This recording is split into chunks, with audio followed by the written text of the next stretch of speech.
Hey, what's up, guys? Happy Thursday. I'm Megan. I am the face behind 10,000 Swords Coaching, and I'm here to check in with you guys today just to see how your week is going and to pass on what my message of the week is. So earlier this week on Tuesday was actually Fat Tuesday, Mardi Gras, like the actual day, even though the celebration goes on for like a few weeks before that. Tuesday was actually Mardi Gras, which means that Lent began on Wednesday. And if you don't know what Lent is, I'll give you the quick summation of what it is. Lent is the period of time from Ash Wednesday up until Easter Sunday. So if you are of the Christian faith, it's a time in preparation for the crucifixion of Jesus. And a lot of people give things up for Lent, wine, chocolate, cussing, social media, whatever. And they do that to help them grow spiritually, to be more in line with the sacrifice that Jesus made. If you are not a Christian, that's cool, because I have a challenge for you as well. So if you're a Christian, great, I have a challenge for you. If you're not a Christian, great, I have a challenge for you, because I really feel like this can be for anyone as a, whether you are using it to connect spiritually or as a personal growth challenge, all right? So what I am putting out there this week is really looking up, instead of giving something up, maybe that for me, I stopped giving things up for Lent because I decided that most of it was like, if I gave up chocolate for 6 weeks, I'd probably lose a few pounds. Well, that kind of defeats the purpose, right? So I felt like it was really self-serving and probably not the point of giving things up for Lent. So I quit doing that. But I decided instead to add things to my life during Lent. So whether that means that I spend more time helping other people or donating to people who need it, or, going out and, or spending more time, relating to my kids or reading my Bible or whatever that is, exercising, I don't know. Whatever that was, it was something that I could do that would maybe not feel quite so like, I guess I could lose weight. And it was always like, I'm going to give up chocolate so I can lose weight to go on spring break. Thanks, Jesus. Didn't really work out for me.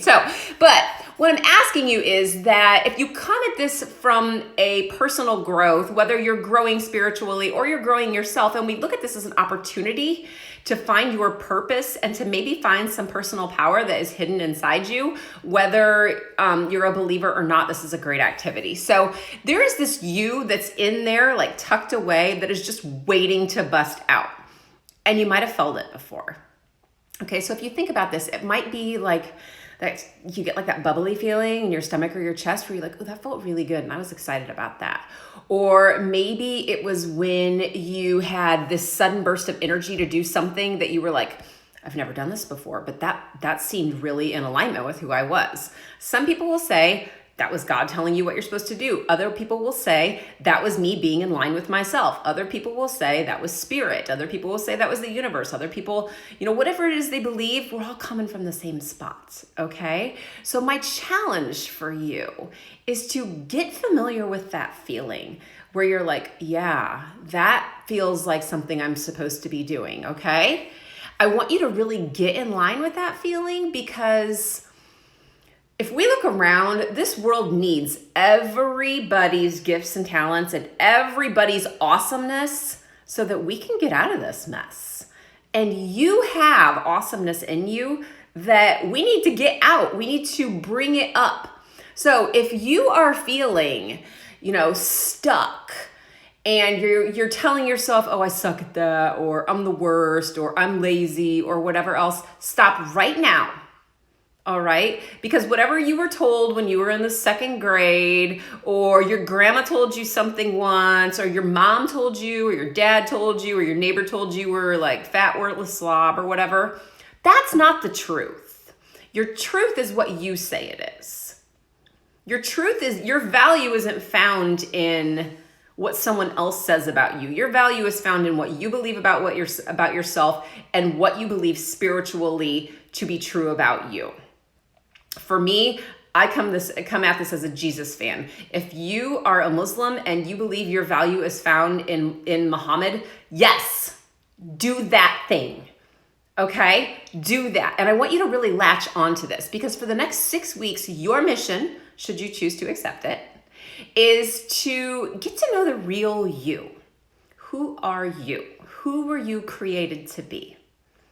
All right? So not the anxious and afraid you, not the you that shirks at challenges and like hides from face-to-face contact, even if it scares you. Not the you that believes all the stories that you've been told about yourself or the stories that you're telling yourself. Because just because you think it or just because somebody says it once doesn't make it true.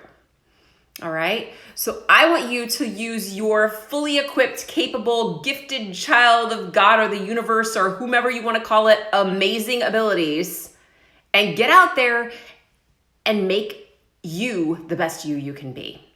All right. Are you in with me here? Are you following me? All right. So one of the ways that you can do that, if you are having trouble coming up with your greatness, is to pay attention to what gives you the little bubbles or the butterflies or that really good feeling. Another way that you can do it is to start telling yourself the truth. So what I would say is, if you've never done this before, so when I started doing affirmations, I was like, this is really weird. And I kind of felt like, okay, young people, I'm going to challenge you. You're going to have to get on YouTube and look up Stuart Smalley. There used to be this sketch on Saturday Night Live, this guy, and he was like, hi, my name's Stuart Smalley, and I'm good enough, I'm smart enough, and people like me. And anyways, affirmations is the point. There's also the cute little curly haired girl who jumps in the like on the counter in the bathroom and said, I love my house, I love my dog, I love my hair. Maybe you Google either of them if you don't know what I'm talking about. But affirmations are positive traits that we want to believe about ourselves or that we need to accept as our truth.